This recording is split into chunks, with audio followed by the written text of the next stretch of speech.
listening to the Pine Room Podcast, but you don't just have to listen to the podcast. We have some other stuff out there too, like Bettor's Last Stand, our sports betting show covering all things sports and betting. Or Soup and Stuff, where Soup sits down with business owners, athletes, and other professionals for good conversation. Or if you want to listen to us live, you can tune into The Watchdog, FM 98.1 or AM 1600. Or you can listen live online at thewatchdognetwork.com. You're listening to the Pine Room Podcast. All right, everybody, welcome in. It's the Pine Room Podcast live. Well, not really live, but kind of live from Belmont Brewerks over here in Martins Ferry. Matt, Coach, Chris, and Jeff, your first panel of experts up tonight. As again, thanks to Rick Veon and his wonderful staff for having us here. It's a beautiful day. We wish we were able to be outside, but we got some picnic table issues that we're working out there. And I'm sure the next time that we are here, we will be outside. So it's good to have everybody with us here today on episode number 101. That's Is that crazy. right? Yeah, that's it. Wow, 101. Yeah. So, unbelievable. Fellas, how are we doing today? Coach has a purple beer. Yeah, it's very good. I'm not sure what the name of it is. Did you guys catch it? Purple elephant. That's it, purple elephant. Purple elephant. I keep Very on good. calling it purple nurple, but I don't think that's appropriate. And Jeff is not imbibing tonight. He's being smart. He's a smart one. He's paying a smart attention one. to his health, which No, I don't know I have about that. respect for that. I do. He's got a lot more willpower than I do. I know that Mac, for sure. Mark, back to your original statement before we started, something about being a loser. Maybe that's I put myself in that No, category you now. got No, not willpower, at and that's all. something to be very, very proud of. You should be. I don't know about that. I like to drink. I mean, at the end of the day, I think we all like our adult beverages, and we all have crazy lives. So sometimes you need to numb the pain a little bit. I just can't. I don't know what it is. I can't do stuff like this when I'm drinking. I don't know. Maybe It's been a long day. I needed a drink to just There's nothing wrong clear with my that. maybe I head. have a problem. Does retirement factor into it sometimes? Like during the week, like sometimes when we're No, because I like to drink even when I was working. What about the weather? No, because I like to drink in a cold too. Yeah. So there's really I'm trying nothing. to give you a way out I here, but know, I don't but think Patty, it's you're gonna- lucky, Patty. There gonna is happen. no reason. Well, It's that's just- actually a good point. Do you guys think you drink more in the summertime or in the absolutely. wintertime? Yeah, I would say definitely in the summer. I know it's So- equal for me. I don't give a shit. I would say equal. I think Yeah, I'm the probably weather kind of doesn't equal. like- A touch more in Well, the summer. no, that's it. But the fall is probably the worst I would say the fall is the worst. because of football. Well, I think summertime, I think I've had an uptick just with being in the pool and kicking back. It's kind of hard to be in the pool and not that and a cigar, so I get that too. I don't know. I would say I'm probably happy middle spot. Well, speaking of heavy drinking, Chris, congratulations on the state yeah, championship. thanks. Well, thank Wheeling you. Park girls get the job done, so Finally. congratulations to them and you. Your injury, your injured finger, didn't seem to handicap the team too badly. You guys were able to get the job done in impressive fashion. So well done. yeah. And how many beers did you consume? over Wait, the before week? Chris goes into that, I got a real beef. Thank you, sir. With Wheeling Appreciate Park that. High School and Wheeling Park basketball. Jeez. I do. The team picture, you weren't in it. Yeah, I agree with that. You, Why did, would you do that? you didn't get a No, plaque, no. and that is, I'm really well, upset two with things about that. you were probably still tallying up the. No, I was sitting there. I could have got in the picture, but Well- I'll be like what Bryce Mills always says. It's not about me. It's about the team. So I thought What we about were, when you're I old thought and we were senile knocking out the cliches, and you don't remember? I thought we were getting rid of the cliches. well, that's for a different episode. But well, you know, 'Cause I they think had- it is about well, you. It's the first time Larry Waldron was on the bench and Flav, and then I think Katera's little niece or cousin was on the bench. Did you during miss a game all year? No, I didn't. Should bet have been in they the did. picture. I bet they did. Yes. Should have been in the picture. Flav, big time Flav, he shows up on Yeah, the Coach Jebbia said Flav was like recovering from your guys' trip. He couldn't even go with the I don't boys. know. He didn't go. I don't think. I did not like that picture Well, without you in it. well, actually, And I'm being honest coulda there, got, be honest No, I with you. could have got in that picture, but I thought, no, that would just feel weird. I'm just the scorebook guy. So I sat behind there. Comparative role. And then Best looking What was your scorebook thing guy. you're upset about? No, just you being in there and other people, you not being in there and other people were that weren't there every game. But you know what, though, in my mind and what the people tell me, I knew what my role was, and those people recognized it, so I didn't need to be in the picture. Wow. Did you get the book page framed? Are they going to That- do that? that- I don't should know. be I don't know hung what up on Brian the wants wall. Right. to do yet, because I got all the And you the, signed that, right? the printouts of the final score that you'd always get up Right. at the games. Yeah. So I have a bunch of those. Maybe they'll want them to frame them or the book. But Well, the book's they're- got your they're- signature on it. Hey, Yeah, it's probably worth bigger question. Did you get a little piece of the net? No. Jeez, Pete, that's outrageous. But I didn't make any shots. Well, neither did the coaches or And the Larry trainer. or But Flav. no, Larry didn't do it. No, they didn't let Larry climb the ladder and cut down. That could have been dangerous. Right. I'll tell you what, Flav was all dressed up, though. He looked like a big old pimp, man. Like, looked like he was actually meant to be on that sideline. Well, Dressed up like that, too, or well, no? no, I think it was just for the last game. He had that goofy-looking cowboy hat, red, white, and blue cowboy hat. Oh, I didn't even know that. I'm not actually. Wasn't he suited up at one point in time? He had a tie on, I thought I said. Yeah, he had like some white shoes on. And he wore something similar to that at the OVAC championship game, and they yelled at him with that stupid hat that he had.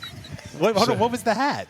Just like it looked like it was a red, white, and blue hat that you would. It might have said USA on. I don't know, but it was maybe it said Park, but it was something you would see at like Jamboree in the Hills, not the sidelines of a basketball game. Well, here's the big question. I mean, obviously, it's great that they won, and that's all so much fun. But how was the before scenes and after scenes and the hotel and all that stuff? Because that's the fun part. Let's be honest. Going out to eat, like, was that all good stuff? Or It always is. And I was going to call in yesterday when I talked to Mark, or when I heard Mark talking about the tournament being in Charleston. And we were having a discussion down there, like we were talking about how the Wheeling lost to Super Six, and people were like, yeah, that'd be good if the championship basketball came to Wheeling. I'm like, no, it wouldn't. No. It does feel special when you go down there. I agree. Even though we like the Mountain East and Wheeling, but it was so much fun to go down there and being in the capital city. And, when you made the mention about you park your car and you may never use it while you're down there in Charleston. Yeah, and Matt and I talked. The only drawback now is the mall is such a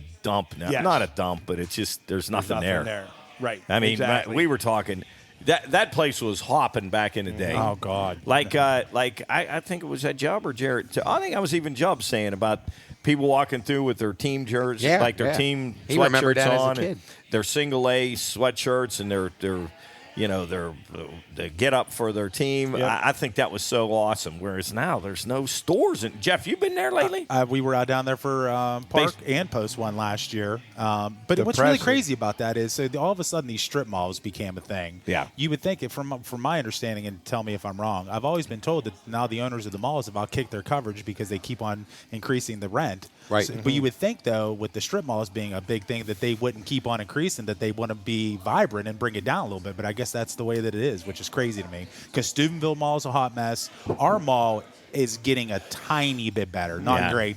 Charleston Mall is horrendous. Oh. I mean, it just doesn't make any sense to me. They must have gazillions of dollars, but they don't worry about that shit. Yeah. Just the property alone must be good enough. Yeah, right? Because Chris, we were talking when you go there. You had Joey's, you had Bennigan's, you had the mall where you could go shopping and buy some cheap clothes. Like remember when they had Stephen Barry's and other cheap stores, and the food court was there's like six things in the food court. I counted 8. Is there like 8? Yeah, and But there's three of them are like Chinese, but it's a kickoff. Japanese, Chinese, and then one other some type Oriental. of Philly steak thing, and then you got the Chick-fil-A. Yeah, I don't know. It's gone. And there weren't many people up there when we were up there the one day. I can't remember what day it was, but it has changed. But you can still, at least compared to Wheeling, you can walk everywhere. I mean, in the hotels within walking distance. You mean we don't have nice hotels downtown in Wheeling? Hey, and the McClure's back open, just to be very Oh, clear. it is? It is. It actually, I think, yesterday, Oh, really? Was that putting a dent into the hookers' profits? Actually, you know what I didn't realize? And this is actually kind of cool. They were having it open for veterans. There's 4 veterans that actually live down there, and I guess they had to kick them out for a while, and then they brought them back yesterday. Well, that's good. I mean, that is at least cool. somebody to take care of them. No doubt. Jeff, and real quick back to your question. Yeah, it was typical, like the nightlife and the meals and all that stuff. That's so much fun, though. But there's a high to that. It's probably the first time since I've ever gone down there, high school or back when we went to the Mountain East and the West Virginia Commerce tournaments, I was so hungover I couldn't drink. Hold on, what day? Thursday. Really? That was the off day. Thursday was the off day? You were. Oh, wow. Wow. I'm actually offended by that. Here's what I. All those times that we drank down there and you were never hungover, and then you go down there. What the hell's going on?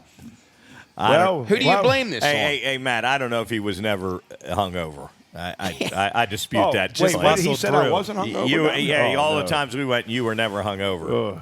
So if we were going to do an over-under on Wednesday night on the amount of beers consumed, are you able to give me a Well, So ballpark? who was the culprit for this? It was that Maggie Hupp's mother.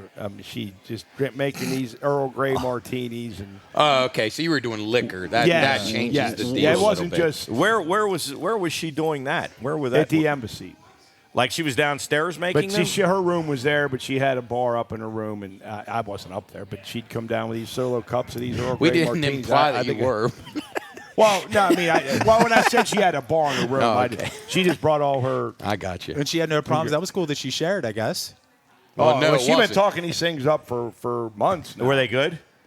They tasted good, but Jesus, they like taking it right to the head from Mike Tyson. They destroyed you? Yeah. In fact, I went to the recovery the next day around 3 o'clock after the last game of the first session, and I went into the restaurant. I ordered my food, and I vomited.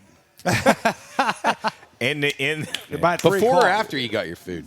I took a few bites, and then it was like, that's lovely. and then wow. I felt much better.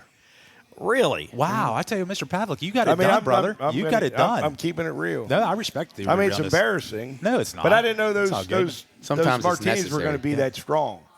I really did. So But- was she making those with vodka or gin? Yeah, no vodka. Thank Ooh, God. God, that might have made me vomit.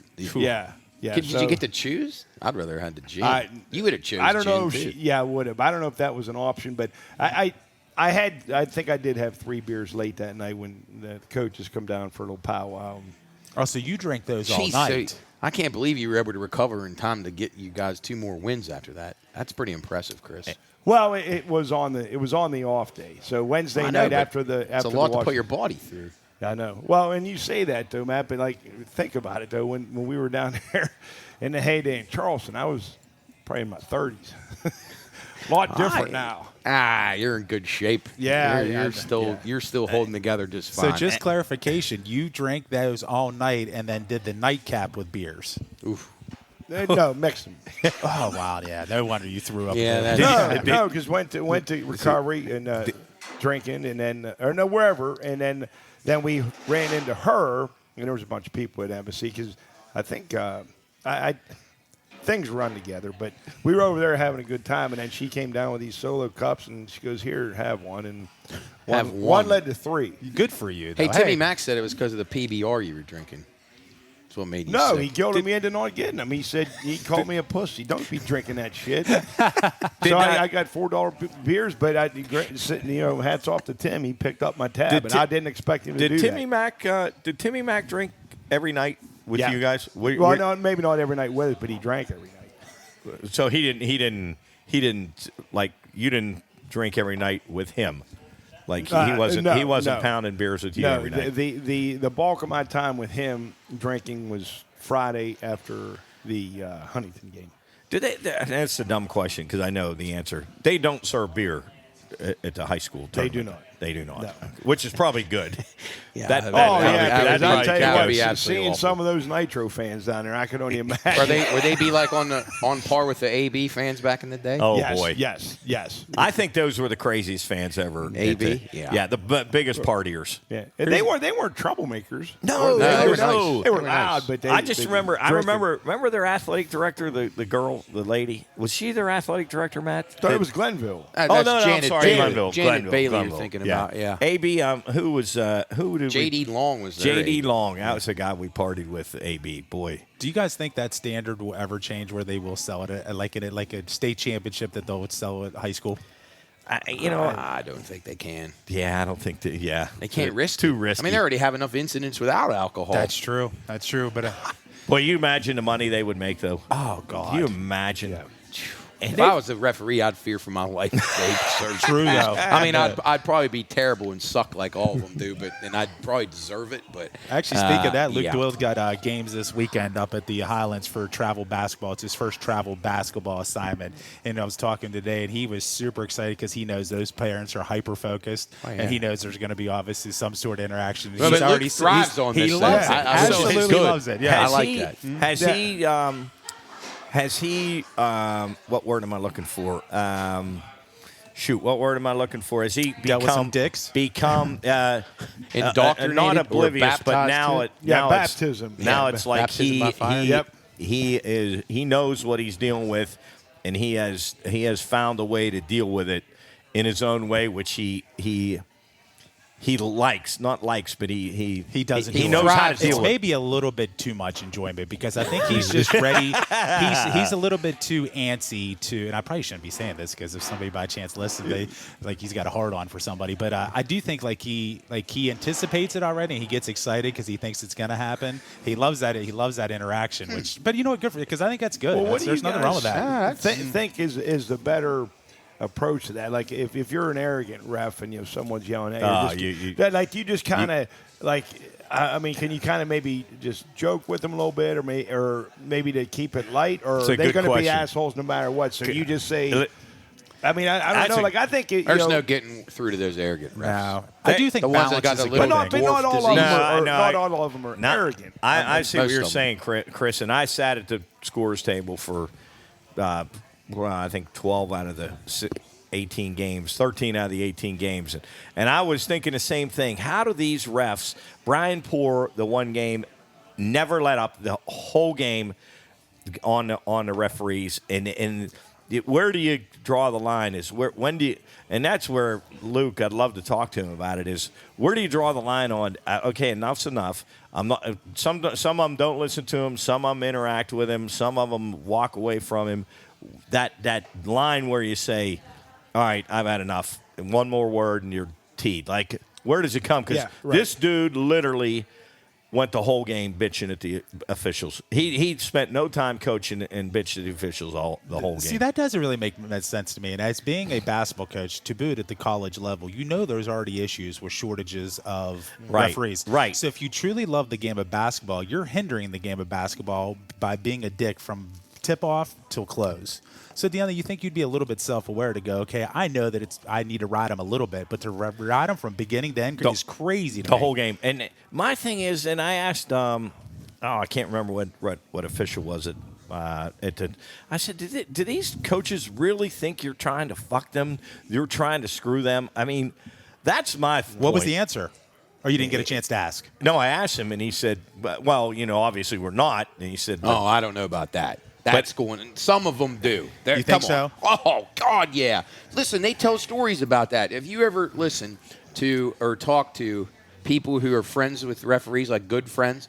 They admit they tell on them. They tell. I know. I'm not going to name the names. I can, but they'll tell you. Oh, they love it. They can't wait to tee this guy. They don't like this guy. They don't like that guy. Well, but I get what you're saying. But there are guys that do that. So I'm kind of on the coach's side a little bit. I get that. I do get that. And I saw, and I may have told you guys Sunday night when I saw you down in Vets, it was foggy. But and I think in that championship game, the Park girls, there was a play where one of our girls caught the ball in the corner, and they said her foot was, her heel was on the baseline or whatever. And from what I understand, it was a bad call. I couldn't tell.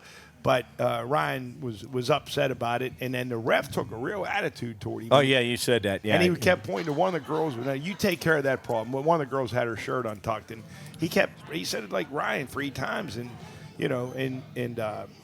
but like probably like 3 possessions later, he came up to Ryan and apologized. Say, hey, man, I was out of line there. I mean, it was a good exchange, and then I don't think they had an issue the rest of the game. Oh, so hold on. The referee actually admitted, hey, I was a little bit wrong with there. Yeah, he just kind of said he was just That could have been ugly. not out of line, or maybe he just went too far because he kept bitching. Saying, there's another one. That's your problem there, and he's pointing to the girl with her shirt untucked. Okay.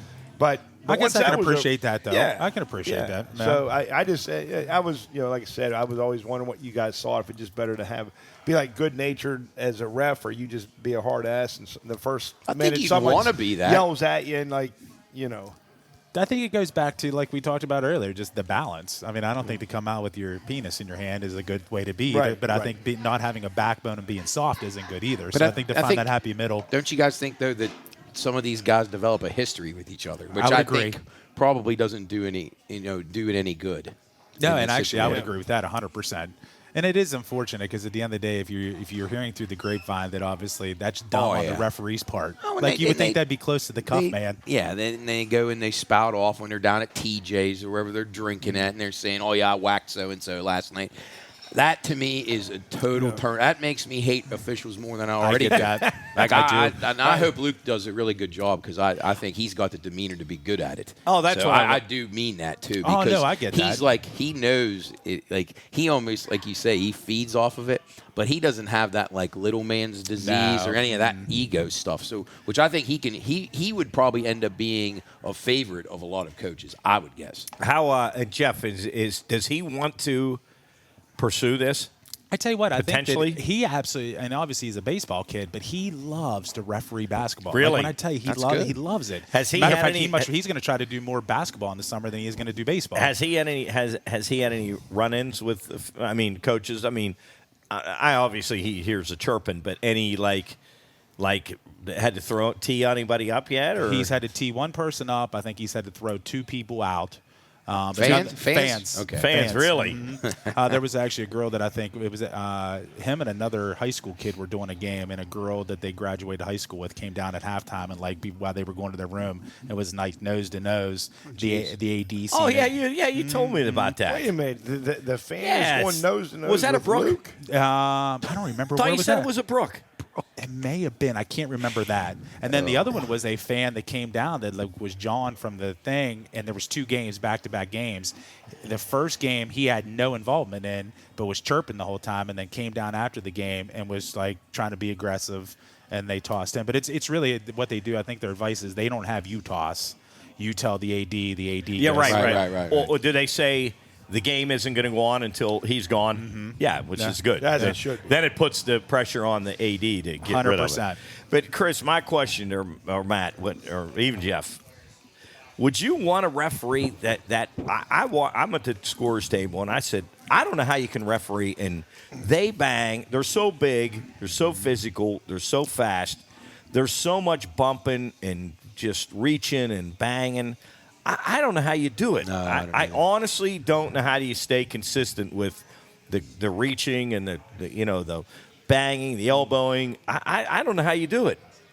I just think not it's an easy gig. It's a hard job. It is a hard job. Oh my it really God! is. I'm like watch it and say that to me looked like a foul, and they didn't call it. Then down here, that didn't look like a foul, but they call I it. think your best guys, though, probably understand that they're going to miss calls, and they can kind of convey that to the coaches and the players. Hey, I might have missed that back there. Like, I'll try to do. I think that, to me, it goes a long way. And I mean, we had Tony Chiazza, who's a top-level official, and he was talking about that. Just like, sometimes you got to just say, I missed that. Yeah. Like, it's It okay. But a doesn't lot of matter. guys don't act like that, and they say their way's the only way, and they're right all the time. And we all know that's not going to be the way. Do you not agree, though, at the end of the day, and I know we talk about self-aware all the time and that kind of stuff, but that's just a life thing. Absolutely. Do you not agree that if Chris does something wrong, but Chris mans up and says, hey, guys, my apologies, Right. there's not many people that can look Chris in the eye and go, you know what, you're still a dick. I think you'll get a lot more forgiveness, a lot more understanding. 100%, because at the end of the day, we all know that we're not perfect. So at the end of the day, referee's not going to be perfect. So if he admits, hey, I messed up, that's on me, man, it would be hard to be in his shit all the time. You know what pisses me off, though, about coaches? They're getting fucking slaughtered. Their team's playing terrible, and they're busting the referees. They're busting the referee's ass. The referee should fucking look at them and say, Really? "You're down 30. Your team can't play defense. They can't fucking shoot.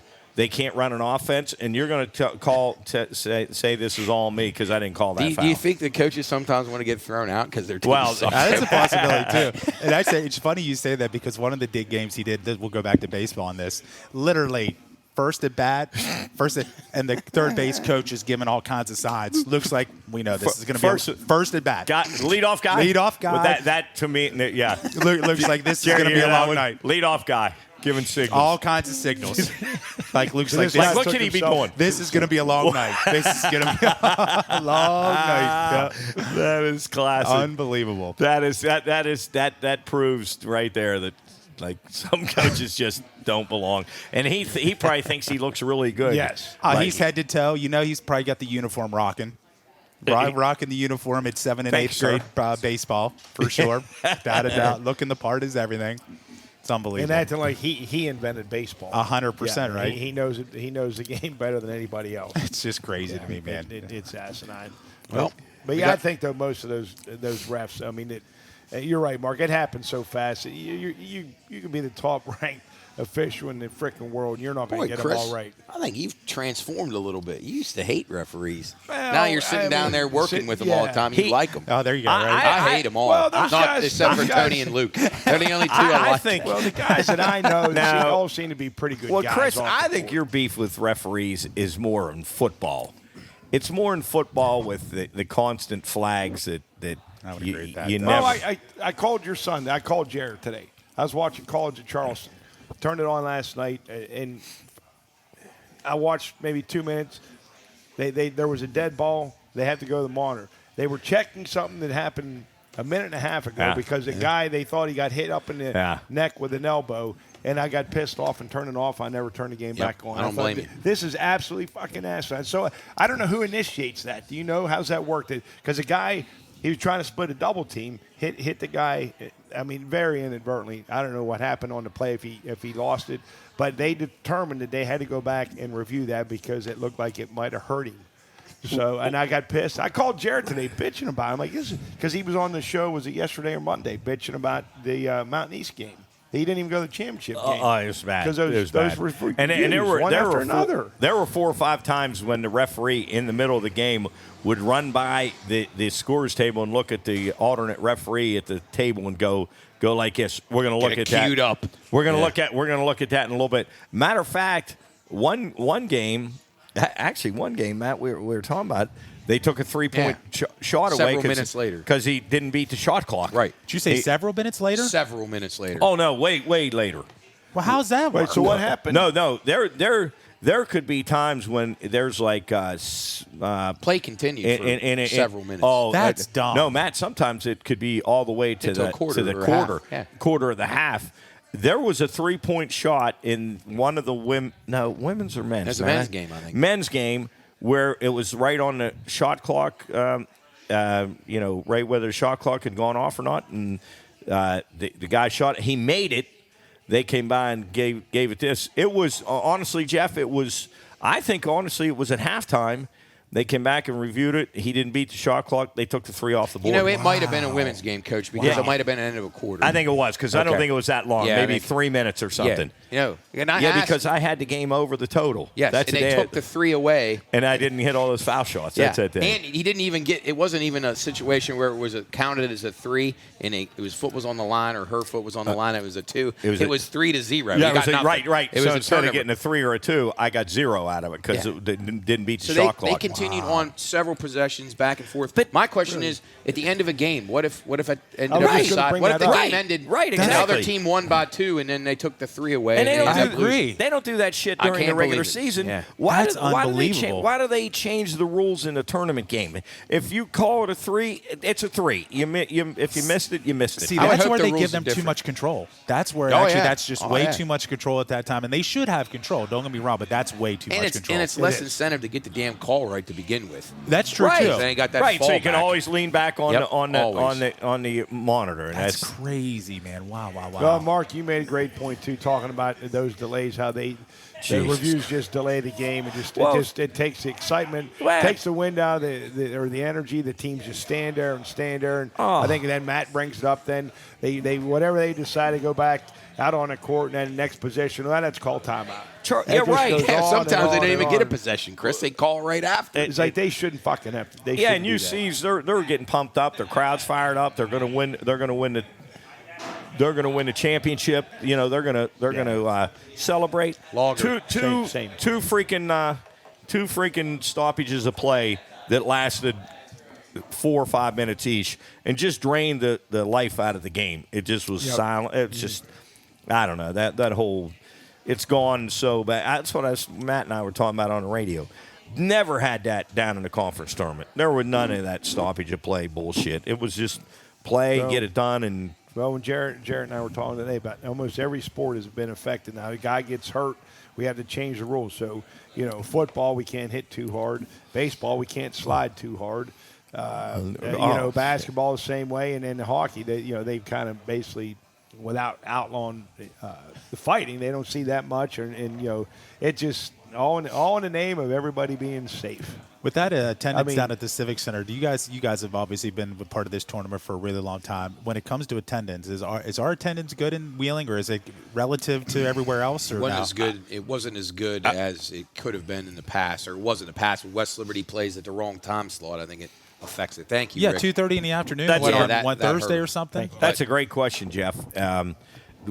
West Liberty being good, the men, it helps the crowd tremendously because they fill an entire lower section and some on the other side.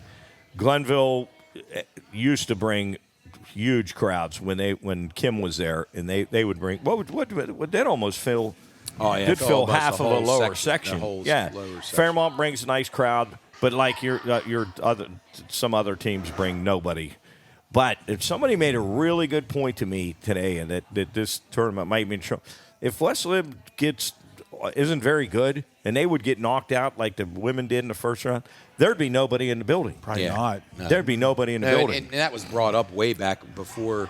Thank God I wasn't working at West Liberty when they moved it up here, but I was always what we argued against. Like, you can't count on West Liberty being Right. good forever. Right. Like, you got to be smart about this. You can't just jump on it now because West Liberty, at that time, West Liberty, Wheeling, and Fairmont were all ranked in the top 5 in Yes, the country. yeah. Oh, And they wow. wanted to move it to Wheeling, and it was like, wait a second. Like, that's not going to continue forever. Like, I mean, we would like it to, but it's not going to, so you got to be sensible about it. So my thing is, I know Reed hates Charleston. He flat out does. He didn't want it to go back there. So he's going to tell you that the crowds are equal to or is better than down there. That's not true. That is not true. I can speak to it. I'm telling you, I've never seen West Banco Arena even close to what I've seen down in Charleston in that lower bowl a few times towards the end of the Crutchfield run. Not even close. Chris has been there too. And even before West Liberty, started that run of dominance down when it was in Charleston.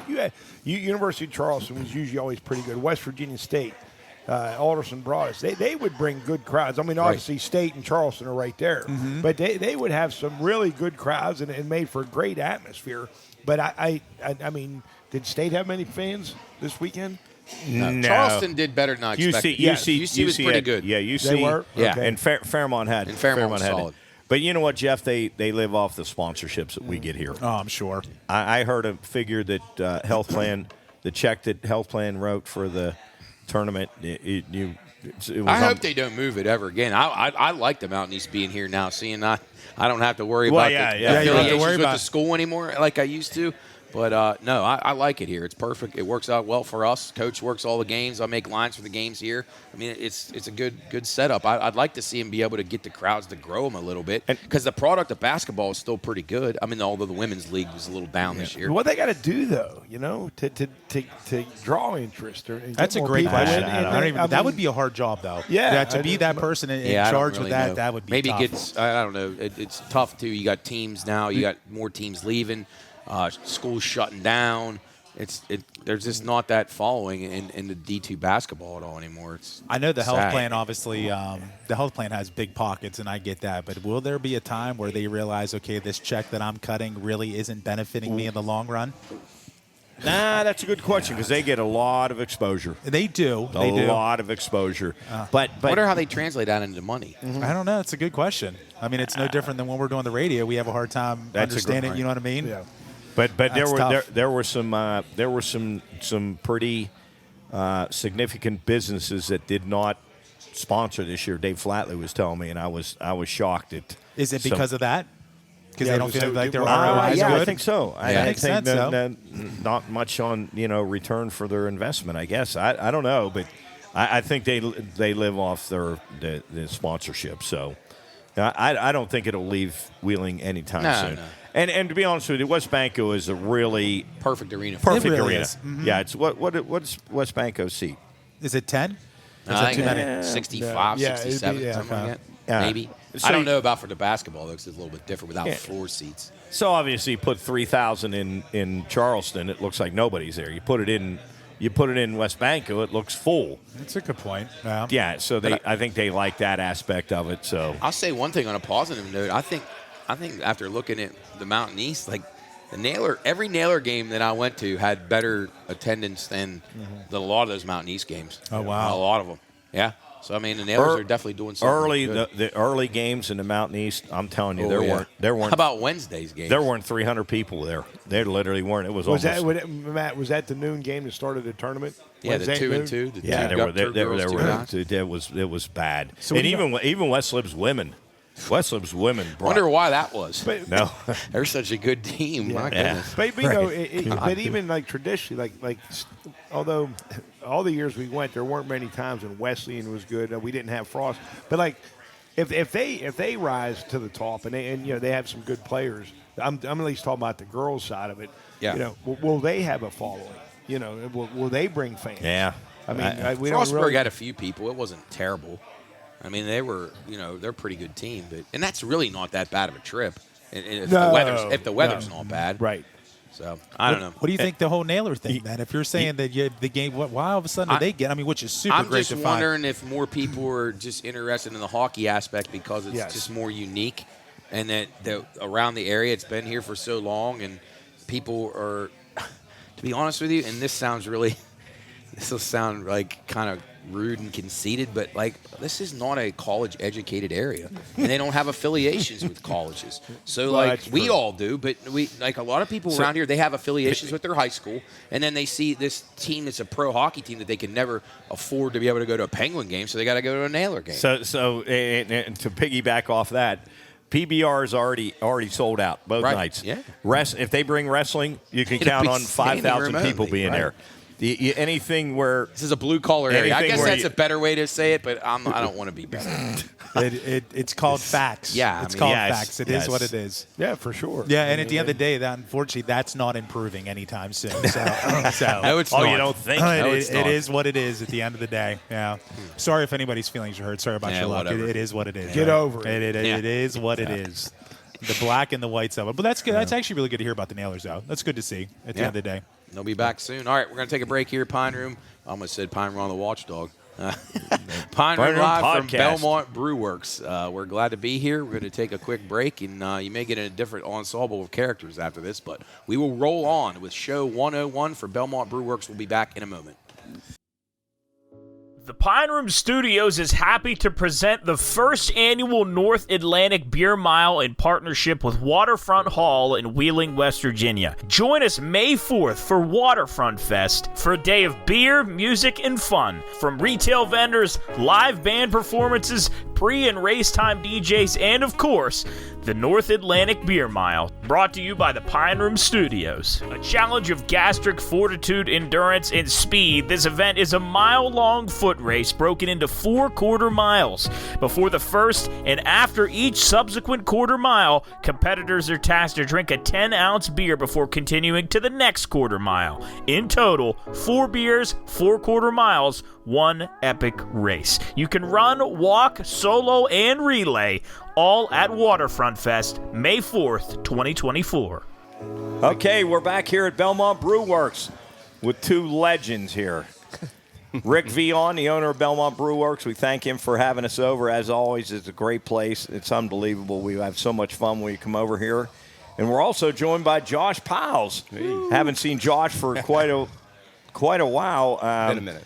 I didn't know that he had ventured into a new career, but it's exciting, and he actually has a vested interest in us because he worked with Jubb and Jarrett many years ago. Yeah.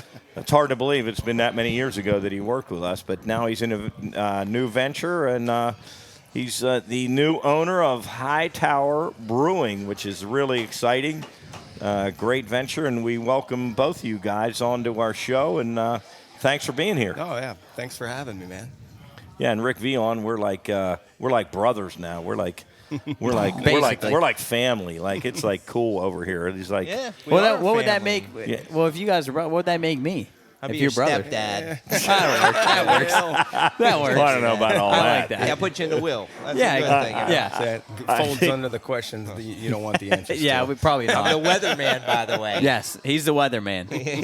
That was you. I told that story. Yes. Yeah, the Yes. weatherman. You call me that if you want. I can't tell you that This- story on radio. but- So as you can tell, kinda this- funny, though, don't This, you? this- Yeah. this whole program right now is probably going to go downhill quickly. it'll Like go with Rick downhill. Veon on here, this might go sideways. But Yeah, anyway, it's always fun to have Rick on. We had him on the radio show last week, and always appreciate his support of the Pine Room. He's really, I think this is what our third time over here, and we've had a great time every time we come over. Tonight's wing night here. And the food is awesome. The people are awesome. And Rick does such a great job. And really good to be here. Rick, the weather's breaking. We wanted to do this outside, but we got to get we got picnic table Yeah, problems. the picnic tables, and like I was talking to Soup, who said he was going to be here tonight, which he's Well, not here. hey, it's only a matter of time till he's back. He'll be like, I'm watching a movie with my fiance. Every time I call him, I'm like, really? Yeah, he doesn't movies sit out down. there? He doesn't sit down very often. Yeah, believe me. like, So you have a ton of energy. yeah, that's a shocker. But, So we want to do it outside, obviously. We'll do it. in the near future. But we're going to have a cornhole contest or competition, whatever you call it. yes, so we're gonna do more here at Belmont Brewerks.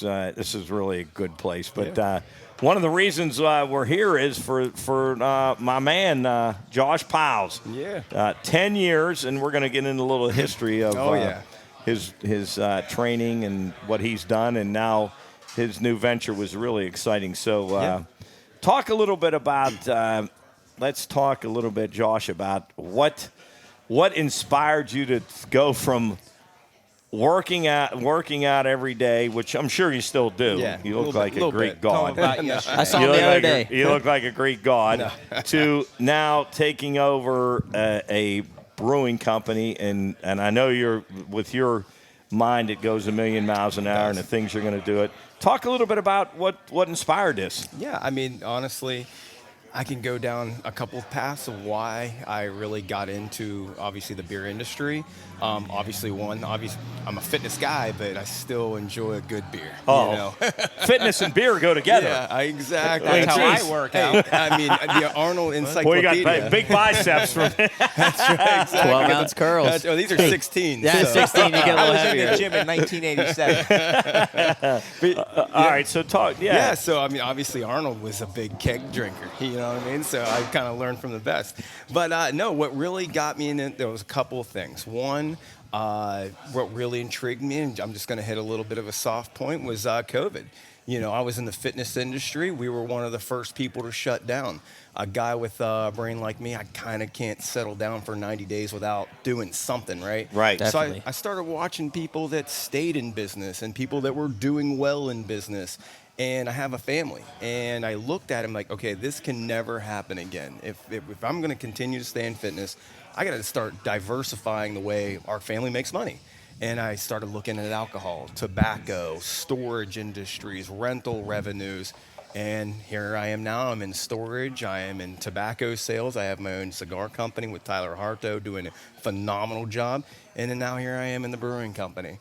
So it was almost a forced through trial. It's just, I guess you get shut down and your revenue stops. You start thinking a little bit, And as a father, you got to take care of the happy home. Absolutely. Happy wife, happy life. And I Yes. wasn't wanting to do that again. We just went over that. So you're a fitness guru. Yeah. But you went into tobacco and alcohol. Yeah. Now you're in my industry. Absolutely. I mean, at the same exact time, like obviously, my wife is doing a good job. She does run. We still own a 24-hour gym, the Blue Wave Center up in Fallensby. She does a killer job up there with her smoothie company as well. Oh, nice. Still got that background.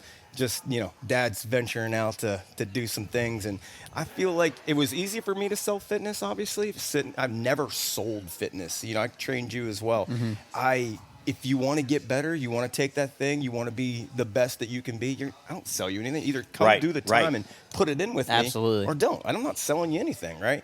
With the beer, it's the same way. I fell in love. This is the other part. I fell in love with Hightower 7 years ago. They're up on our hill. It's on County Road 16. I live on County Road 15. And when I got it, I'm a beer guy.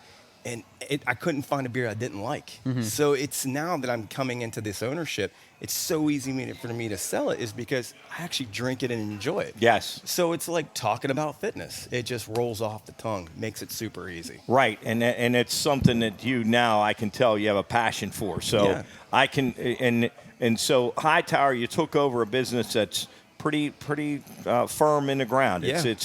But I'm sure that you have now visions of even taking it to the next level. Absolutely. Like you don't want to stay status quo. You want to take it to the next. So talk about your vision and what you want to do. Yeah, so Greg and Megan have done, I can't even explain the job that they have done. Now, Greg and Megan are... I'm going to still call them kind of the owners. So they're teaching us right now. I'm the owner, obviously, but they're here till May 20th. Okay. They're coaching us up on the brewing, and we're keeping the same recipes, the same brand, the same name, and paying tribute to them. So they got this thing started out of a 2-car garage. Isn't that amazing? 7 years ago, man. It's unbelievable.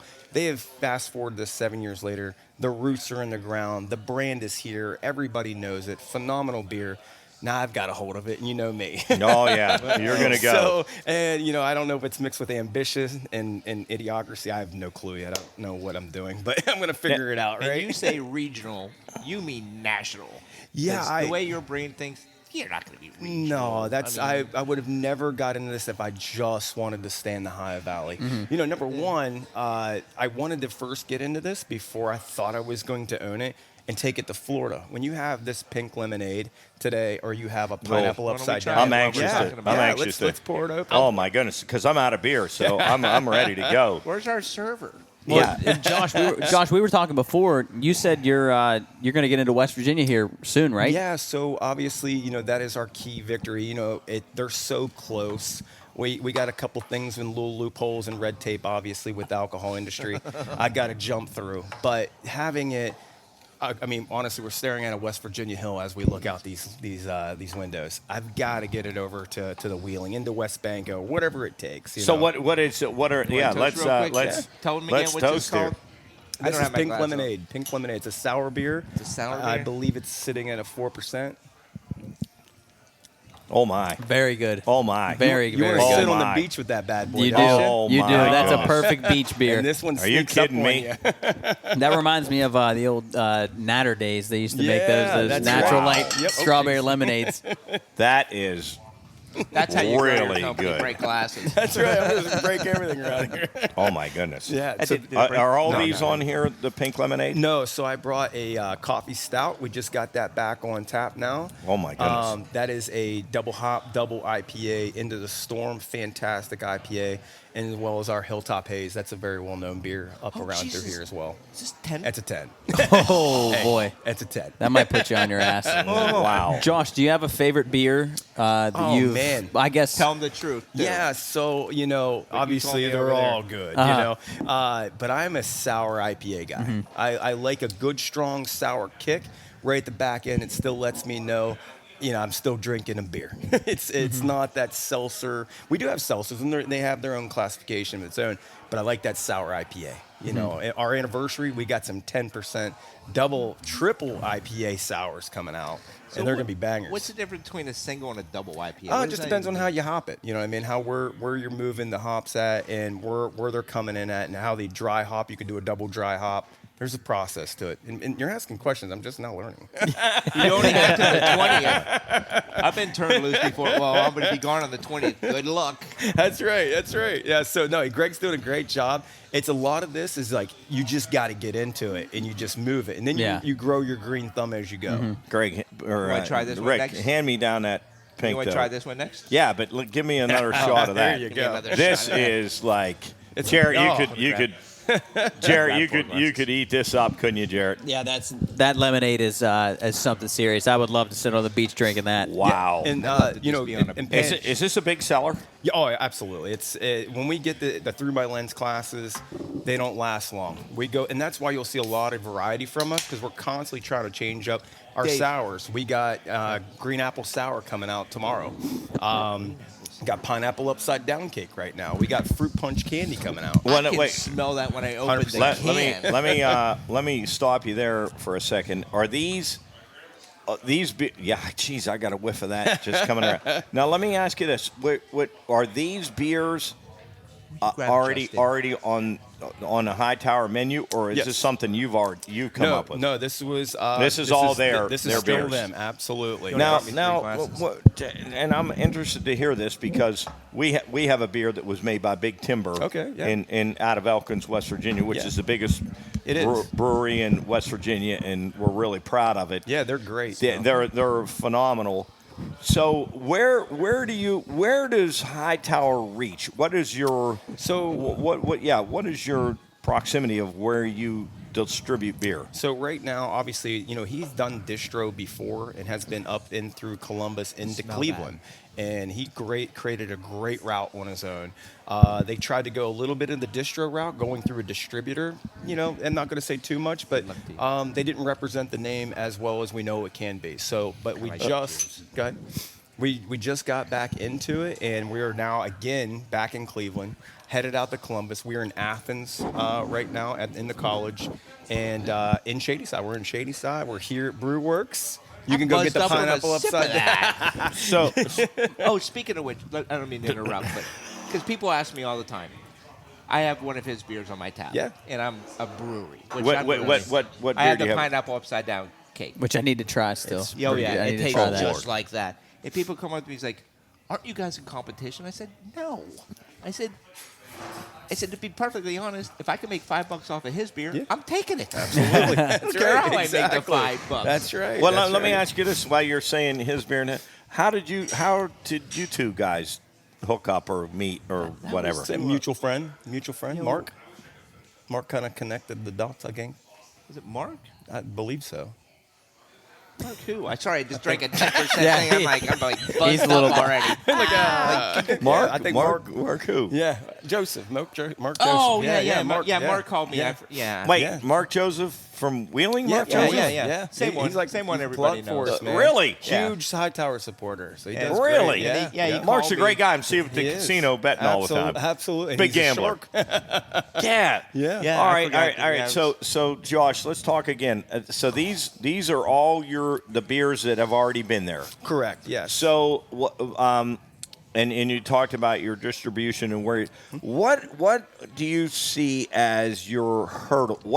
Here's why I'm asking that. With Big Timber, their problem is storage. Yeah. They can't. They could produce a shit ton more beer, but they only have so much storage. Correct. Because obviously they have a small space. They're trying to get a big. Yeah. What are your hurdles that you have to overcome to become bigger?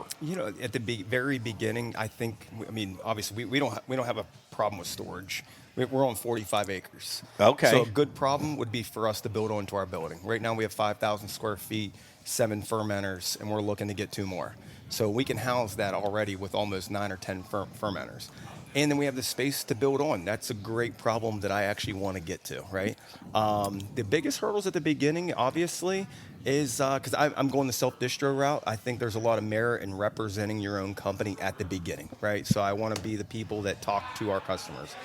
It's basically getting boots on the ground, getting into designated areas that we see be fit to carry our beer, that it's going to represent our company. For well. instance, tell us where you're starting to market. So obviously he's reached out to Brewerks. They're right down the street. Great Okay. traffic flow. He represents himself very well. The place is clean. The customers are right customers. They understand what good craft beer is. That's the kind of guy I want to represent. Okay. Getting up in through Canton, New Philly, we reached out to brew houses, people that understand what. I'm not selling a Busch Light to you. Do I like Busch Light? You're damn right I do. You were going to make me something We're like going to that. talk about that because I want that too. We're going to call it yard beer. Yeah. I like it. Right. Absolutely. So I got to reach out to this most specific people to represent our beer so they can push it, And then, just really, it's going to take some due diligence and take some time to grow strategically. And what I do like is because as we grow, those numbers tell me how to expand. And I don't want to be a victim of success of growing too fast. I want to understand what those logistics look like, build on, get more kegs or whatever that may be, and just keep moving on. The only hurdle right now is just, keep putting the time in and just making sure it's consistency. With the beer, consistency in taste and branding awareness. And I That's would the right biggest thing. away. I'd rather go to a table and said, "How are your dinners?" and they say consistent. Exactly. I'd rather hear that than good, great, because that's what brings people back. Absolutely. Definitely. And honestly, that's why Big Timber in West Virginia is the best brewery Absolutely. in West Virginia, because all their beers are consistent, they're good, and they keep putting them out. So let me ask you this then: you're obviously you sell 4-packs. Yep. You sell 6 barrels. Are most of your kegs 6 barrels? We have halves and sixes. Halves and 6, Yep, but exactly. probably with people having so many taps now, it's mostly 6 Yeah, barrels. depending on the establishment. That's right. But most of them are 6 barrels. Yep. So is most of your quantity in cans? Are you? I mean, obviously you want to sell them both, but where are you seeing the direction of your most? Obviously, talk margins and things like that. Actually, believe it or not, it can be in a 6. Yeah. It just depends. Right. It really just depends, because there can be in kegs, cans. It can be, but we call them halves, kegs. They're halves. There's margins there too. Are you in the? Are you in like the? Are not just? Are you in the gas stations? Or are your cans and are your 4-packs in the gas stations? We just took back over distro, so obviously I'm a shady side guy, so I had to go after my people. You know, Yeah, we take yeah, care of our own. right. So you can find them at Carp's Carry Out right now. Okay, so you do have your 4-packs and. Yep, he took I believe all 3 of these right here: Haze, the End of the Storm, and the Pink Lemonade. He took 3 cases already. Oh, okay. And then we're in the Tiger Pub, and we're You in the also- Tiger Pub? Yeah, we're All we're right. in the Club Pub, baby. Okay, And then good. And then we're in the Grill. Lucy's a great guy. Graduated same year I am. He's got a great establishment down there. He's been there for a long time. So are you? Obviously, you've done athletic stuff your whole life. Yeah. And now this is a whole new venture. You're obviously still learning the business. You're learning. Yes. You're learning the brewing business. You're learning There's so many different Lot of arms to it that you have to learn. Talk about your employees and your the group that you're working with. Like you obviously have a master brewer working with Correct. you. So talk a little bit about the team that you have. You had to come up with it, right? So obviously, starting out with this, when I first came with me and Greg started talking, him and me taking over, I'm like, listen, I'm a mouth. I can talk. Right. Yes. Me behind closed walls don't work all the time. I got to find somebody that'll brew, right? So my best friend in the whole world, Casey Gibbons, another Tiger, right? Been friends with him for over 20 years. It's been a long-term goal of us to work together and grow our kids together. They're both 8. And I hit him up. I said, Bud, I think I'm going to go into this. What do you think, partner, and coming on board with me? And you be the brewmaster. He's a very delicate guy. He likes that. He's a good cook. He's a good father. He has all the trademarks. And he works for a company called Total Wine. He's big into a multi-billion-dollar alcohol industry. He's a wine liaison, so he understands things from that standpoint. But did he know how to brew beer? No, no, not like how this is. No, not at all. So what's happening is now, I guess you say he's coming up, going through his apprenticeship. So started about a month and a half, almost 2 months ago, and that'll last clear up until about May 20th. At that rate and time, obviously, Greg and Megan will depart. And then Greg's still there for support. He's still going to have our back, pick up the phone, do a FaceTime if something goes south. Because that's the biggest thing is we have 350 different recipes. We can cycle through these things for the next 10 years and you won't taste the same beer again. Wow. That's We don't amazing. even have to try to be mad scientists right now. We just got to do what's already worked, and the company's going to represent itself. I got 4. What's that? 4 recipes. 4? That's what I have. I can cycle through it in a week. That's right. Hey, that's all right. Talk a little bit about your brewery. Yeah. Is it? Do you have a tap room? We do, yes. You have a tap Yes. room, so people can come into your tap room. Yes. And you're located where? Tell the people where you're located. It's up on County Road 15 in Raylan. So Okay. basically you hit Raylan, take the, I still call it Maz, but Fairway Golf Course, take that exit. You'll find County Road 15. You're going to go up a sharp turn. There's a light bend to the left, and then we sit right after that So bend. from Route 7, how far up the hill are you? You're probably half a mile maybe. Half a mile up the Yeah. hill. Yep. And you have a tap room that people can come in and. Yeah, so actually there's about, I'd say comfortably 30 people. It can get up to 50 people possibly inside. But then we have a huge outdoor activity area. We have bands out there all the time. Oh, really? Yeah, it's a very big spread outside. I mean, you're talking a few hundred people can be outside. Do you have a mug club? Oh, we do actually. You have a we mug actually club? have a loyalty Okay. club. Yeah, Okay, loyalty all mug right. club. Yeah. So are you seeing people come in, regulars to come in and enjoy the beer? And Yeah, you know what's wild is when I got into this, I wanted to do everything. I want to pick up the phone. I want to go out and create customer service through our distribution. I bartend. On Fridays, I'm going to go up and bartend. I want to know what that feels like, right? I'm kegging. I'm cleaning kegs. I'm doing, we're brewing beer. I'm doing it all, right? I want to know everything about this. And That's awesome. And what's funny is you have a phenomenal following up there that these people are regulars every Thursday, every Friday. That's great. They're great people. They really are. That's all. Josh, before because our camera's going to die here soon, I wanted to ask you, because I met you through fitness. Do you think you ever will get back into that, or do you think this will be the long time gig done. here? Yeah, That's done. To own an industry like good. that again, probably not. Probably not. Well, what's funny about that question is, will I help people forever? 100%. This time it's no charge. Your dad's not paying $250 anymore. So Exactly. That's right. So this time around, it's wild. I give a ton of information. My books and my brain's an encyclopedia. Take it, use it. For how much I paid, you should give me at least a free 4-pack. At least the free case. 4-pack. Exactly. And I want a 4-pack of that. You want to lemonade? introduce one more beer before we go? Listen, this coffee beer, I like it, and I'm not a coffee beer drinker. Yeah, is that going to Into keep the me up Storm? tonight? I don't know. Maybe. And We could do Into the Storm's fantastic. Okay. Yes. Tell Into us the about storm that will real be. quick. We're going into the storm. Chubber's a plug here. Oh, here I get. Man, that coffee's not going to come out of that. I just want to say one thing as a fellow businessman. What are we drinking here? This is Into the Storm, a double IPA. Oh, jeez. But no, it's a light. It's a light. I know you're, Bush Light. As a fellow business person that's owned multiple restaurants and this and that, you hit the nail right on the head. You can't grow too quick, because that's insane. Because the amount of variables, which you touched on, you can't figure them out. You can't. Because if you have 100 variables now, you're going to have 1,000 later. That's right. And they're going to come up, and that's how businesses fold, because they just want to grow. And for you and for small businesses right now, it can't be about the money.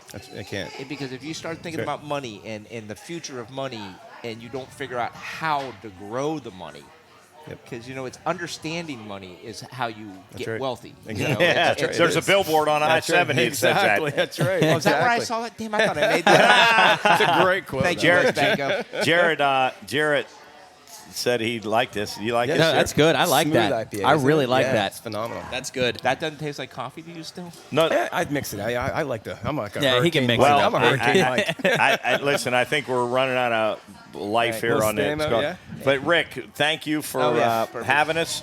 This is we always have a great time. I always get drunk when I come over here, though. That's a big problem. And Josh, I wish you the best. Absolutely, man. Always a pleasure to see you. If With Josh your- is like you guys, for me, we befriended each other really 100%. quickly. Yeah. Because we had the same understanding about niceness. Rick, is there Smiling, anybody you hugging. don't befriend? Oh, yeah. I just don't bring him on the show. You like everybody. Hey, he knows good starts people. out that way. You like everybody. He knows good Hey, people. Hey, I know hey, great you people. like everybody, and then when you find out about him, you don't like everybody. He's still built like a brick shithouse. by the way. Yeah, Well, he's, maybe. he works out hard. But One anyway, day. One day. No, Hey, I'll we get, wish I'll you get the like best. Josh one Thank you day. very much. honestly, we wish you the best, and we'll partner up. We'll come up to your place and do a Absolutely. little show there and drink some of your beer. It 100%. sounds like a great time. It'll be a good time. And Rick, Always. as always, you're Thank the you. man. And we'll see you guys April 5th. Absolutely. We will make sure that happens for sure. Okay? 100%. You got to be there, too. Absolutely. Yeah. You like wrestling? I love wrestling. Oh, fuck. We'll be backstage. Listen, you get to wear dude, the belt. that's going to be unbelievable. Belt. Oh, it's going to be unbelievable because we're all going back. All right. You know? Thanks, All right. fellas. Love you guys. And Very we're much. signing Very off much. here at Signing Belmont off. Brewerks. Hey, that's Josh Dave. Pyles, Rick Veon. Dave's the best. He's the best. Oh, he's the best. He's going to do some work for us for our beer mile, by the Oh, way. yeah.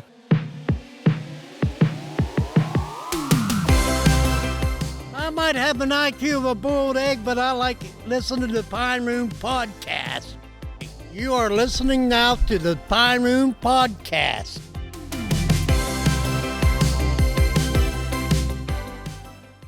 It's wonderful. All right, welcome back. Pine Room Podcast, episode 101, coming to you from Belmont Brewerks, Martins Ferry, Ohio. If you haven't checked this place out yet, I don't know what the hell you're waiting on, because it's got it all. It's a great setting. It's got wonderful drinks and a great menu, and we enjoy coming out here every single time Rick invites us. Rick's awesome. It's really Rick fun, and we awesome. always see some really great people, and yeah, we just can't say enough about it. It's great to be here. It's the weather's starting to turn. It's still light. Usually when we were doing these, it was dark by now, which is kind of sad to me. But I guess some people do like this time of year. I'm not one of them. I'm not ready for it yet either. I'm not But ready for it the either. last time that we were here, the fireplace was cranking. Yeah, we had yeah. heaters in here.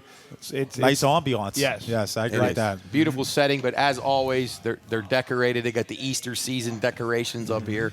No fire today, which is good. We don't need any of that. We're good on that. Yep, but Matt, Coach, Chris, and Jeff here with you. Great ensemble of characters for I the know, right? Pine Room Literally. right now. The four clowns. Yes. The four clowns. Yes, and we've got a lot going on. Obviously, Pine Room, we have our the North Atlantic Beer Mile coming up May 4th over at Waterfront Hall for Waterfront Fest. So if you're not familiar with that, check that out. Anything that you want to know about us at the Pine Room Studios, you can find out all the information. Check out our Watchdog show if you're not a regular listener to that. I highly recommend that one. It's a good time every Monday, Tuesday, and Friday. Watchdog 2 to 3 on Monday, 12 to 3 on Tuesday and Friday. Got a lot of great fan interaction, listener interaction on that one. So if you haven't checked that one out yet, you're gonna want to do that. So we're happy to be here again. Got a lot of things happening. It never ends. Soup's not here, but he's probably got something orchestrating And right now. he's headed back conniving. soon. Yeah, he'll be returning to the area. So with him, we never really get a chance to take a breath, but that's a good thing. We got lots of activities happening here, and we appreciate all the support from all of our sponsors, everybody that's been so gracious to us over the last year plus, as we are now 101 episodes, and we probably couldn't have got there without the benefit of some of our longest sponsors, of Duggars and Figueretti's and Generations, and on and on and on. Everybody that we've brought on board with us. IC Cab has been incredibly good to us. Jill's has been great, too. Gentlemen's Ricky Club. Zambito. Yep. Gumby's, Ricky Zambito Flooring America, Four Seasons Golf. It's been fun. We've met a lot of great people along the way, and hopefully we continue it on, and people continue to listen and contribute. And That's the one nice part about the Valley, though, and I know it sounds very cliche-ish, and people want to bust chops sometimes on the Valley, but Valley people do support Valley people, and they do. That is very, very nice, Yeah. and it is humbling. And I agree with you, Matt, because we wouldn't be here right now if it wasn't for a lot of those people you guys mentioned. So that's good shit, really is. yeah. Yeah. All right. But hopefully we're holding our end of the bargain too, right? Yeah, I would say we're not so. we're not schlep rocks here. No, I mean, definitely not. I think if you're turning the show on regularly, you're getting entertainment from some capacity across our many platforms of the Pine Room Studio. So I think It may numb you a little we're bit, not, but we're that's not all right. where we want to be yet. But why would we be? Because that's the mark of a good team. You don't want to peak too early, and you don't ever want to get complacent. So That's we got to a keep great getting point. better. We'll continue to improve, and hopefully people are along the ride with us, and we can go on to bigger and better things. But it's been super fun, and we're glad to be here. I got a little cold mug before we get into this speech and debate. Well, it's not really cold mug, but I think we need to bring that hot pit cold mug back. I agree with that. And Totally agree. And reaching out to these cities across the country. I think that was awesome. We talked about doing that. But Howard Monroe and Bob Slider, I love them both. I love their show, but they always complain not so much Bob, but Howard, when it's going to be a rainy day. They say the day's ruined. It's terrible weather out today. What was Howard going to do outside anyway? Well, he was going to run with his grandson when his grandson was run? riding a scooter. Oh yeah, you guys heard that. Yeah, you said that. Howard- but I'm not buying Howard that. said, well, he got a lot of thousands of texts in.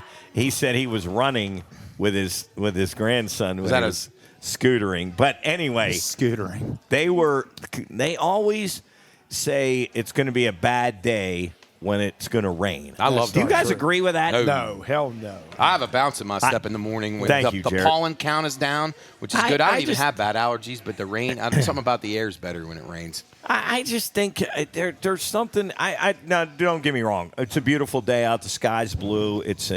But there's nothing like when you hear that it's going to rain all day. don't you guys feel like, I'm going to just get up, just do whatever, take the dog a walk, wipe her down when you get back, and then you sit around the house, you do a few things around, and it can just, like... To me, the only time that is a big problem is if you had an outdoor activity. Oh yeah, like if we had a pine room, or right, or you had a family picnic. function. Yeah. I agree with that. But in general, but on like a Tuesday or something. Right, on a Tuesday, and it really doesn't ruin your day if you had intentions of cutting your grass. And you right. Okay, you can do it the next day. Or Rain's never ruined my day other than a rain out of an event that I want. Jeff, what's your take on that? I'll be honest, it doesn't drive my mood.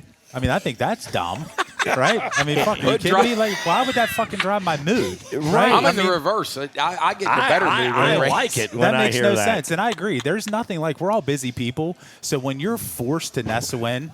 And you know what I mean? And like you said, Mark, not that you need to be a piece of shit for 24 hours, but you get up, you maybe, dick around a little bit, and you get some things done, and then you kind of, the rest of the afternoon, you're kicking back. That's a great day, yeah, 100%. Especially if it's a nice cold rain. Yeah. If it's a cold rain, like laying Find something good to watch. High 40s, low 50s rain. That's so the Jeff, best. let's give you a set, because work day, you're still at work, but Saturday, Sunday, you got your stuff done. You hear it's going to rain all day. Oh. Doesn't that make you feel like, Without a doubt. Obviously, it kind of, it's as the older you get, obviously, I think maturation sets in and you feel bad when you can't be productive. Right. So the one-off situations when you cannot be it and, it drives you a little bit, I think that's a great day. It's like a snow day for adults. I agree, 100%. Yeah, I don't know how people, I guess, and maybe I'm going to offend some people, but for people to let that drive the way, I don't know. That's a weak-minded individual. Howard's like, weather drives the people's mindsets way too much. Too much. That's crazy. And Howard always just says, it's going to be a terrible day today. Terrible day tomorrow. It's going to rain all day. And I'm always like, no, that's going to be a great day. It's going to be a great day. You don't have to worry about going outside and doing this or that. You could sit in, settle in, and relax. Especially if you keep up to date and ahead of all your outdoor maybe do projects. a couple loads of laundry, right? So clean in one room. So I mean, if you let things build up, then the rain could actually be a hindrance. Like if your grass is like this, this high, growing above your windows, right. I don't know if the rain's at least your problems. And then Ace says, I don't want to cut it yet because once I cut it, then it's cold evenings. You don't want to cut it too soon. Actually, Mark, here's the question for you, because I do consider you one of the dudes that I know in my life that is a busybody. I mean, let's be honest, you're constantly busy, always. And I respect the shit out of that 100%. So would this statement that you're making right now, would this have come in your 20s and 30s? Well, I didn't get to be as goofy as I am now when I was in my 20s or 30s. Okay. You mean as in being a busybody? Yeah. Okay. Right. I wasn't like that the way I am now. I don't know what happened to me, but I probably would have not liked the rain back then. That's fair. But that's now what I kind of figured. But yes. But I can but see now where it's now. like, hey, it's a good day. When I hear an all-day rain, it's like heaven.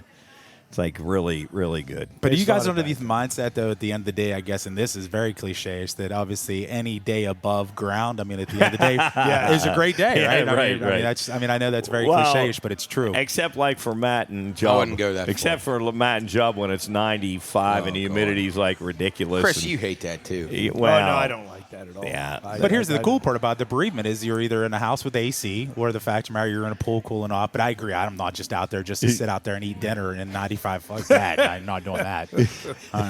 Because I don't like that hot either, man. I can't. I've never even as a kid, I wasn't a huge fan of that.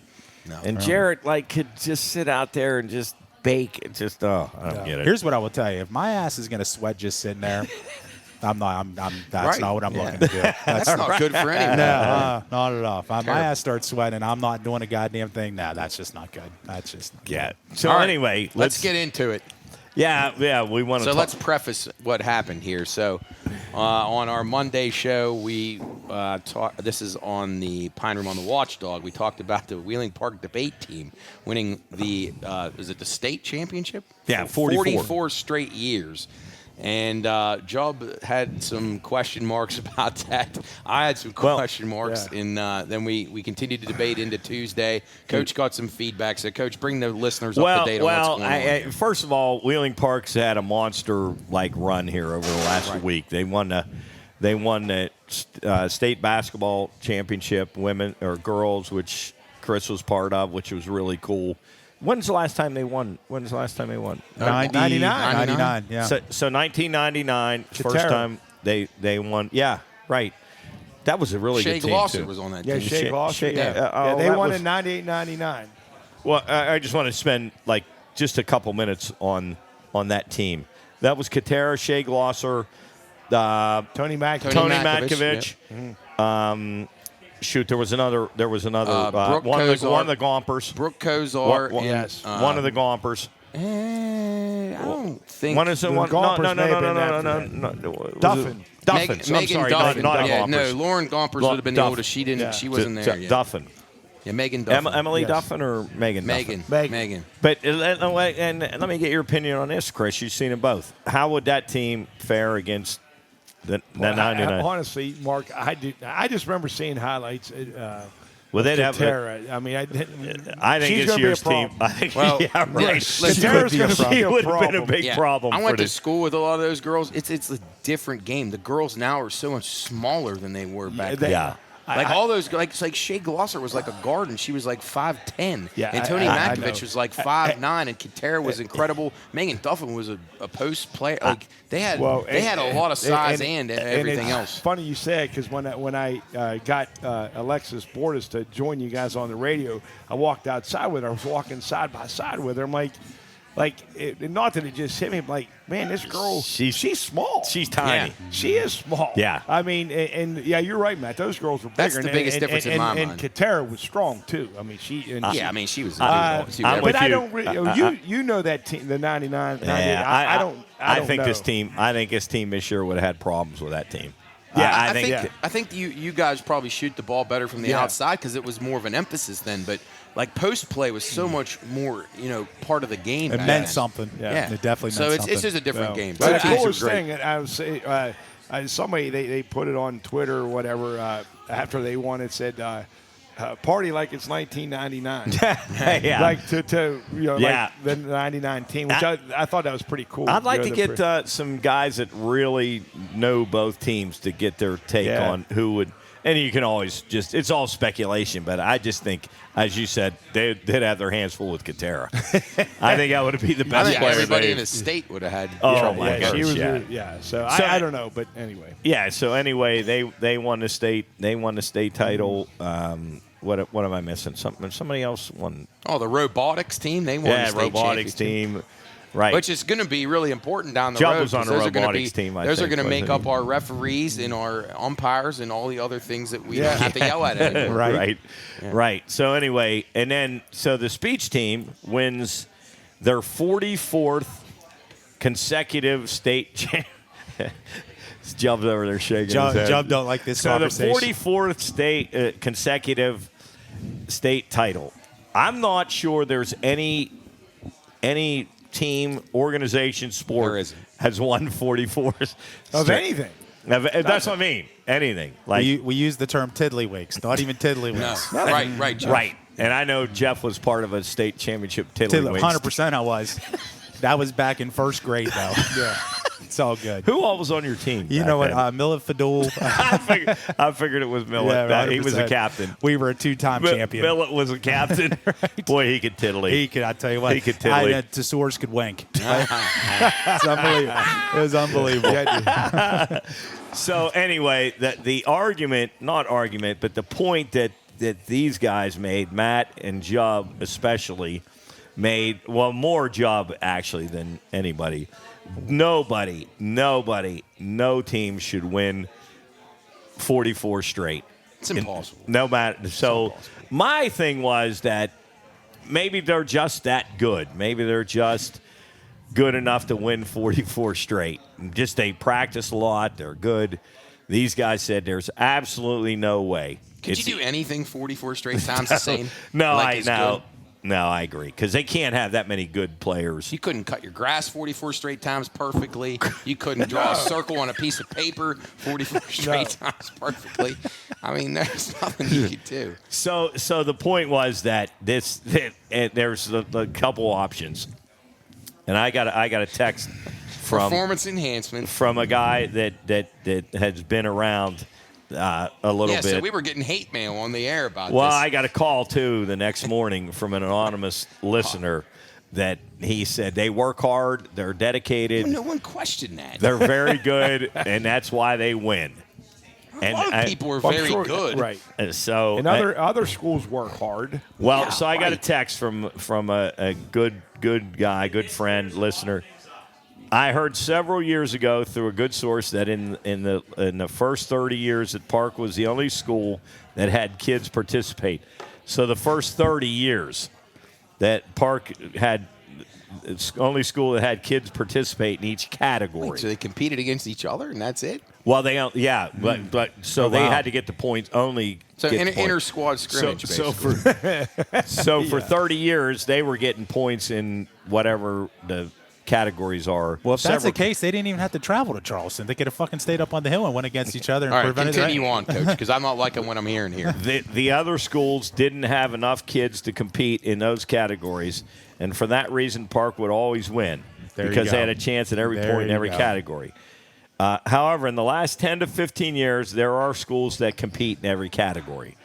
So I think they were operating under false pretenses. I think they could maybe have a claim to like a 14 or 15 straight year winners, not 44. That you might have a point there because I know when I talked to whomever on Saturday night amidst the celebration, that was mentioned about the. Oh, you guys talked about. Wait. What was this mentioned, Chris? I'm interested to hear this. Well, Dr. Miller had mentioned that at the party. She goes, but don't forget the speech and debate team. And then I had asked somebody, how do we get to 44 in a row? And I think it was Coach Dock even said though that the participation in the competition was very limited. So there's not many schools that are in it. I mean, obviously. For 30 years, it was just Park, but so I don't know. Well, not just Park, but just Park with a full team. We had a caller call in and say that that's only because there's 4 counties in the state that can read, which probably carries some weight. Well, yeah, you're probably right. And it probably are all 4 in the northern panhandle. I was going to say, it's probably not McDowell County. But here's the dumb question. So there's no classes, right? Yeah. There's no classes. It's all of the state of West Virginia high school. Everybody. So single A can go against triple A and all that. There's no classes. So, wow. Okay. But do you guys – I've never seen it. I don't know how it – the format, what – do you know what they do? I mean – Well, there's like a bunch of different categories. Pros, PROSE, debate. What else? I got 2, and there's like 20. So there's different categories where they have to give whatever speech is related to that. So there might be 5 kids from Park and only 1 from Huntington or 1 from GW or wherever. And so that gives Park a huge advantage. Why isn't it just one man, one vote? Like that's I don't the way know. it should be. I don't know. That's a good question. I don't know the answer to that.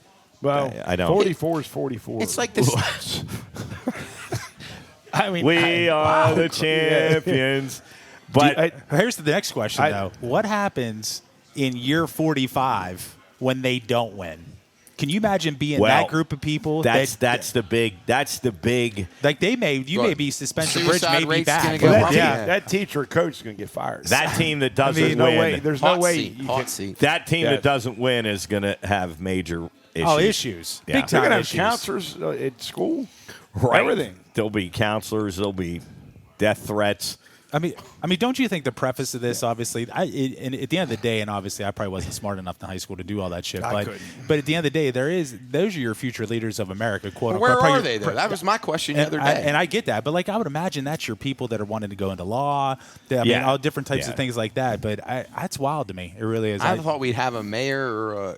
But here's the deal. You are right, though. Suspension bridge, be careful. When that team does lose, oh, yeah, it'll be bad. It's not going to be good. It's just not going to be good. So here's what I will say. I'll summarize from my side of things. Okay. I smell a little bullshit.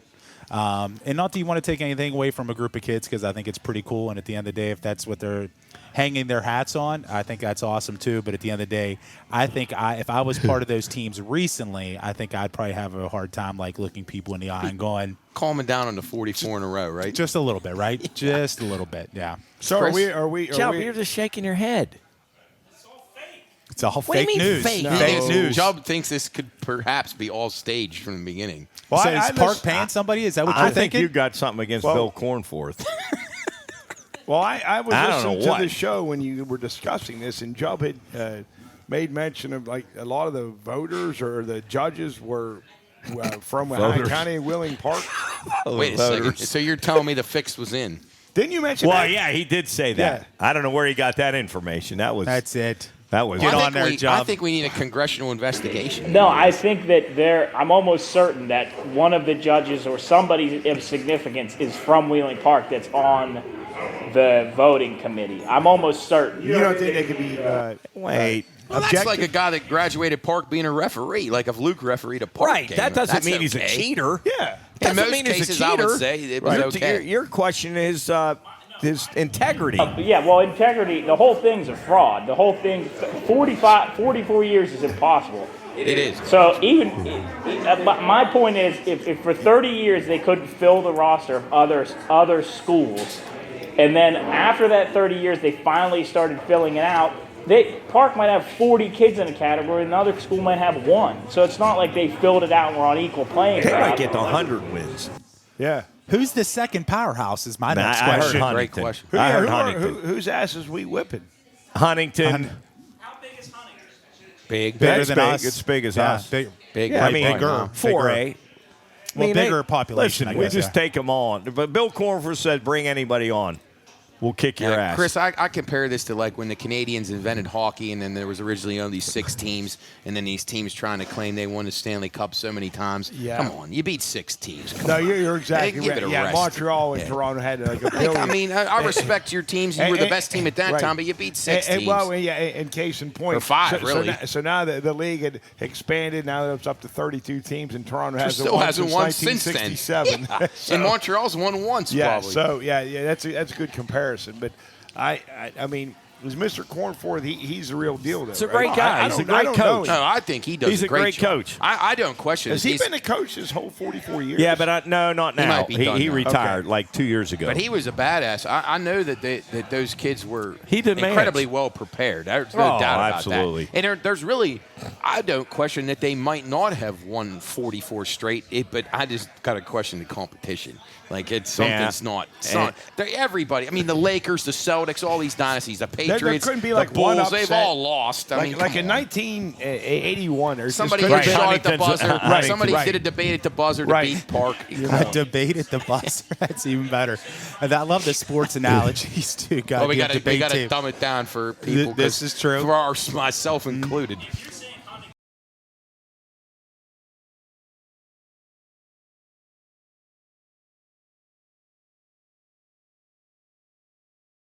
I don't think I think Huntington beats Park in a lot of things. Why wouldn't speech be one of them?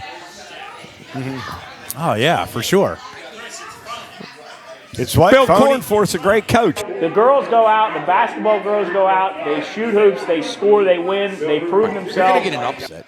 Bill Cornforth. And there's no judging in that. You don't judge if the ball went through the hoop. So this could be like Olympics. Where they have it at? Where they? Well, no one knows. It's like Area 51.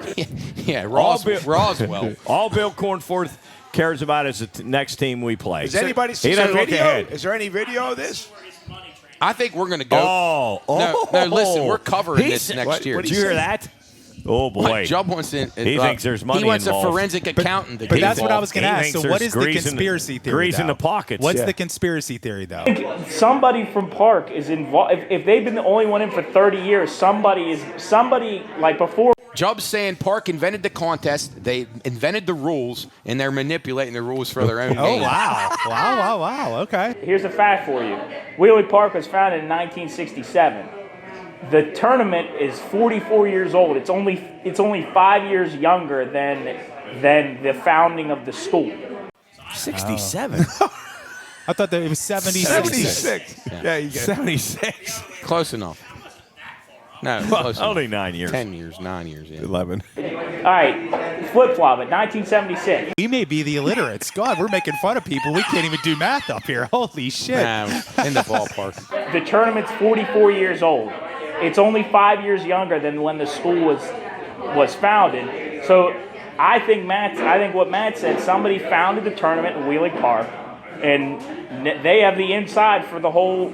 They've had it in there the whole time. The answers So to the test. you're saying that tournament judges are driving like Cadillacs and taking big vacations and Big kickbacks. you're thinking Bill Cornforth was on the take. No. Wow.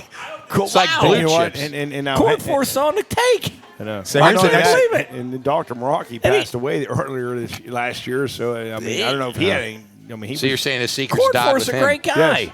So, all right. well, so a who lot do of we guys are great Well, guys. yeah, that's that- true. Who do we compare That- Bill Cornforth to like, on the coaching side? Red Auerbach, John Wooden, Gino. Yeah, oh, Gino Gino Ariema, Gino. okay. Gino. Yeah. I like that. Phil Jackson. Hey, Matt, what's the show about the Tim Donaghy taking the money? Operation Flagrant Foul. Yeah, so there might have been some money in the. I wonder how much is wagered on those contests each year. Here's Probably, There's got to be a line rivals March somewhere. Madness, There's got to the be a Super line Bowl. on DraftKings. So, Yeah. if you guys mention those, so if you're talking about the Mount Rushmore Championship, you probably got Wooden, Ariema, Cornforth, and who's the other Phil guy? Jackson. Phil Or Jackson. Red Auerbach. Sounds appropriate. Here's the big question. Obviously, you sit down in front of a sports figure Are they or a all sports dirty? team, Yeah. and they talk about from a standpoint, somebody would get really pissed off if we were having this conversation. You were talking in front of an Alabama fan with football, and you were trying to say, your dynasty sucked. I'm sure, they would want to fight you. Oh yeah, they Oh, were. yeah. So if you went in front of like a parent of one of these kids, what do you think that interaction would be like? And that's not to make fun of anybody, just asking No, a question. that's a great question. Would they be like up in your mug going what the fuck are you talking about? Like, what do you mean? 44 is legit? Fuck off. I mean, I've Hopefully never they seen could it. I don't know debate how it better works. than that. yeah. What? Chris, The- you the see debate gate? that Mount Rushmore? Are they all dirty? Oh, I don't know. The Mount Rushmore, are they all dirty? Are they all like the John Calipari's and the? No, Were they all no, tied to no. organized crime with it? Is that No. If you got Maybe Mike Florio's dad was got- taking bets on this back in the day. No, if you got Phil Jackson, Gino Ariema, John Wood, and Bill Cornforth, no, they're as pure as no. Well, who's? whites. Oh, is Cornforth clean? Well, I'm Jump's sorry, accusing him of being dirty. He's on the take. Yeah. Oh, my! wow. Wow! Oh, wow. Jeez, oh, Oh, Pete. boy. I don't think Gino's Chubb clean just either. said- Gino's No, not you clean. don't think he's Gino's clean? dirty. Is he on the take? Gino was was paying- sleeping What with his, he was sleeping with his players. And And paying him. and paying him paying a him. lot, I mean, a lot. Yeah. Before it was legal. Listen, who wants to Gino. go? Listen, for him. who wants to go to Connecticut and play basketball? for him. Up there where it's freezing every day. Yeah, so I Something- guess at the end of the day, was the basketball, the Calhoun, was he the same way? Because at one time they had a nice run too. Oh no, Yeah. he was corrupt. He Hey, got I in hope trouble Gino a lot. wasn't sleeping with Horseface. Oh, Lobo? No, Rebecca he's Lobo. got to draw the line somewhere. Jesus Christ. A lot of Nah, those girls she would was have probably sleeping wanted with her to teammates. put something in him. I more was than gonna the say, other way. man, don't go pee at the same time because Yeah. you're gonna be really Yeah, yeah. disappointed. Yeah, a lot You're of- really Yeah, disappointed. a remember, lot make of- sure you got a divider between the stalls. Always welcome though. Always welcome, but there's a divider in the stall, right? Oh my! Wow, very Well, politically correct episode. interesting here. episode there. Chubb's guys. gonna have a lot of editing to do here. No, he shouldn't. I'm not. I just want to put it out there, maybe No, for, all for, for uncensored. next week. We want raw. Jared has reached out to an inside source, and we're going to get some inside information. Oh no way! Okay. Oh, Wait, like, can we have a guest on? Yeah, we So need I a wanna guest. get- I wanna we get- need a guest. No, I want seriously, I I would want Bill Cornforth. I want the guy that judges this contest. I want Dalton Haas. Oh, And then I Wait, want Mike Gary Florio. Ridgway, the Green River Killer. hey, but the only one that I want Dalton, I want him in something orange. I at least want him in something orange when he I comes want to up. go down to the prison in Glenville or wherever it is, AB, and go in there and interview him. Yeah, I think that's Yeah. a great idea. And he was like, "I'm innocent. I don't even know what I'm doing here right Right. now." I was at the Lebanese church, and all of a sudden they just pulled my the ass Lebanese out. hockey program is really thriving. Really great, yeah. Did a good Unbelievable. job funding that. Hey, I'm watching Narcos, and this is like right on the same page with Narcos. Oh, this boy. is like right Jeez. there. Wheeling Park debate. And Well, Narcos. there's not killing going on, but there's a lot of shenanigans. Apples to apples. A lot of shenanigans. I think it's. You don't get a good feeling from what all this. Well, these guys have swayed my opinion. Right. Like the that- first guy I I'm going to bet look at those is Bill Cornforth. Those debaters, those master debaters have a lot of, they get a lot of pull. Master. Lots of pool. I'm telling you, I'm looking for Bill Cornforth if he disappears. Well, let's hope that doesn't happen. Master I debaters. That's a guarantee good way to end that Hey, segment. Job, if they call you and say what size shoes you wear, don't give them your size. Well, it could be bad. That'll do it for the Wow. Pine Room Podcast episode Interesting. 101. How come with us four on things go sideways? Oh, That's the there you go. yeah, but he's Jeff's sober as a judge. Yeah, I know, right? He's I don't know if sober that's as a good thing. judge of the speech tournament. I know. Exactly. Yeah. Yeah. All right, that's going to do it for us here tonight from Belmont Brewerks. We appreciate Rick and his crew having us out. It was fun as always. We will be back as usual next week. Maybe we won't be. We might be in the Might be in studio. a pothole. We might be somewhere else. I think we're depending gonna do on the one from weather. a pothole. All right. Well, we don't. Well, we'll figure that out. The people will figure Are there that any out. when they potholes see- in Wheeling? No. There's no potholes in Wheeling, so you probably got to come to Ohio, which Hey, man. I genuinely love. So. Mark, this morning I turned the corner there and the tunnel was closed. Yeah. That's But my no favorite. But I'm sure they let you know. That right? oh yeah, They always that's let you my know. favorite. All right. Well, until next week, have a wonderful week. Cheers to everybody here at Belmont Brewerks. Thank you, Rick. Congratulations to the speech team. Congratulations to the basketball team and the robotics team, and hopefully the boys basketball team Yes. wins too. That'll do it for us. Episode 101 in the books. We'll see you next week. Peace.